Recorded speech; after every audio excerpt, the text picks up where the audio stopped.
had a friend who took me to see a channeler, and I was very skeptical. He was brilliant. He's a lovely man, and he and his wife would do this every week for people, and he definitely had wisdom. And I came away, and I remember my skeptical mind went, well, he's obviously very wise, and he knew stuff about me, and why does he need to pretend that he's hearing it from, someone else? So I totally get the skepticism, and I wasn't looking to channel. I was really interested in metaphysics and intuition, but I certainly didn't think, I had this idea that, okay, well, the people who are channelers, I'd read Out on a Limb, Shirley MacLaine, loved that book, age 19, read about channelers there, but didn't really know anything about it. And one day I was on the underground train in London where I was working on the tube. I was 22 years old, and I was just going through all the stuff, you sort through your mind in the morning, and I know that a lot of my inner monologue back then would have been being very hard on myself about what I wasn't achieving and things I was upset about and all that kind of stuff. And then all of a sudden, while all these thoughts are going through my mind, from the left, about here was kind of my sense of the position of the voice, this side of my head, I just hear this voice, and I can't remember the exact first words, but it was something like, you're not seeing any of that correctly. Let's explain for you what's really going on. Here you go. So at first I thought, what the hell, you think, am I going schizophrenic? Am I making this up? But it was very clear, and it was never a problem to hear that voice.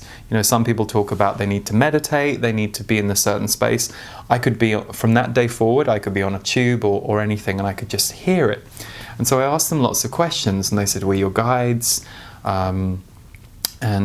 And I would just ask them questions about my life or about the universe, and I would write the answers at night and usually be blown away by what came through, because it would save me time. I would be in a struggle with someone, and my level of seeing and feeling things, it would be taking me a long time, and I would write, I think this is blah blah's problem, and they'd be like, it's your problem, and here's why. And they would say it, and my whole body would go, oh my God, and I would get this clarity. So then I started doing it for friends who knew I could, but I kept it very secret because I was embarrassed.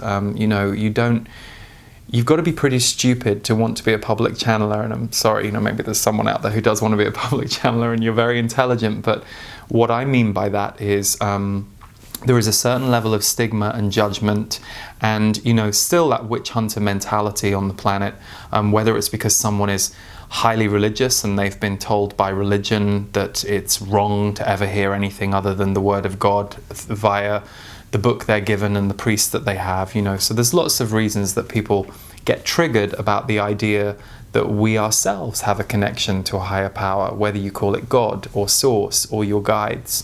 So that was my truth around it. I was never too overly concerned. I was never very interested in channeling, and I found myself very quickly becoming known in the channeling world. I didn't even know there was a channeling world, and all of a sudden I'm doing on stages, and I had a partner who was also a channeler, and so we would work together for the first 3 years, the 3 years we were together. So it was a very steep learning curve for me to discover this thing known as channeling, and it took me time to be willing to tell my family I was doing it and tell some of my more grounded, normal friends, because I was concerned about their reaction.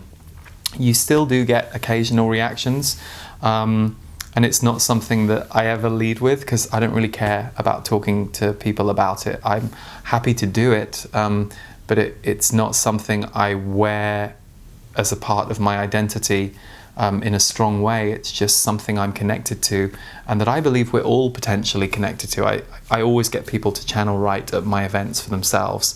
Whether you think it's your guides, your higher self, just a wisdom voice in you, it's really good to get that higher perspective that can just have an overview of things and not be so enmeshed in it, and it can calm you, it can inform you, it can lead you, and it changes you.